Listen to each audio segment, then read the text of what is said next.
Niti Aayog's warning on India's digital overreach needs to be taken seriously. Tax reform's implementation requires integrity of digital conscience. Author A. Suramurthy. The Prime Minister's flagship initiatives, Faceless Assessment, Honoring the Honest, and Transparent Taxation, were meant to humanize the tax administration and reduce fear. Yet, as Niti Aayog dryly observes, instead of promoting voluntary compliance, such coercive powers reinforce a culture built on fear. The culpable mental state clause, Section 490, compounds this problem by presuming guilt unless the accused proves innocence. In practice, this means that a taxpayer who resists revealing their digital keys not only faces prosecution but must also prove they lacked criminal intent, an inversion of the presumption of innocence that underpins every constitutional democracy. In short, India's new tax architecture preaches trust but legislates suspicion. Tax authorities, of course, argue that such provisions are essential to curb digital tax evasion, especially in an era of cryptocurrencies, offshore accounts, and encrypted communication. But the lack of judicial oversight is what transforms enforcement into potential abuse. Unlike the United Kingdom or Australia, where similar powers are used only for national security or serious organized crime, India's new act allows them in routine tax assessments. That distinction matters. Niti Aayog warns that India now stands as one of the few jurisdictions where a revenue authority can demand private digital access on threat of imprisonment. In most mature tax systems, failure to cooperate with digital audits leads to administrative fines, not jail. And any intrusion into encrypted or private data requires a court warrant, not merely an officer's discretion. By erasing that procedural firewall, India risks normalizing surveillance as a compliance tool.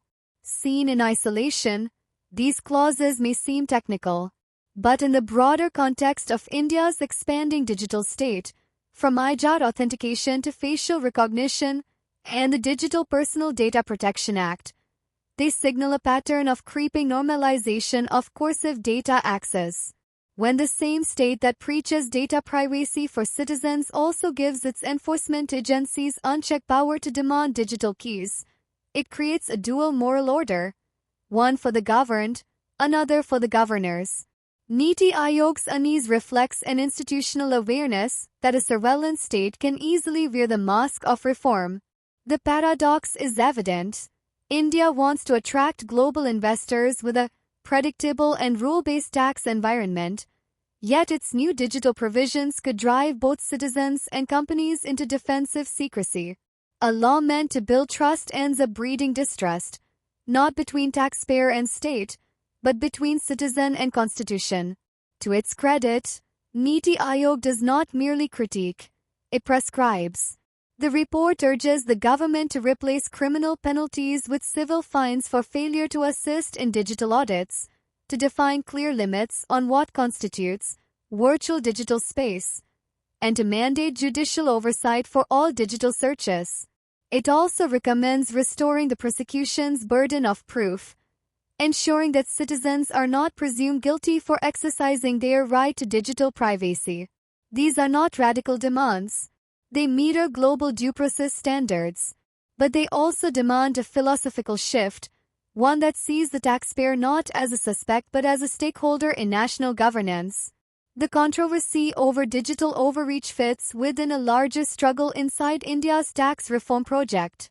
The 2025 Act repeals several outdated offences from the 1961 law, but still criminalizes 35 actions, including routine procedural defaults.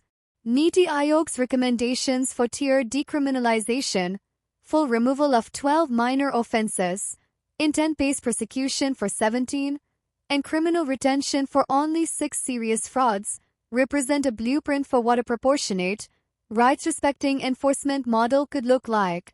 But the deeper reform lies not in the statute book, but in the state's mindset. As the reports forward by Niti Aayog CO BVR Subramaniam notes, trust-based governance is not leniency but intelligent enforcement. It means designing laws that punish deliberate fraud, not honest error, that protect privacy, not weaponize it.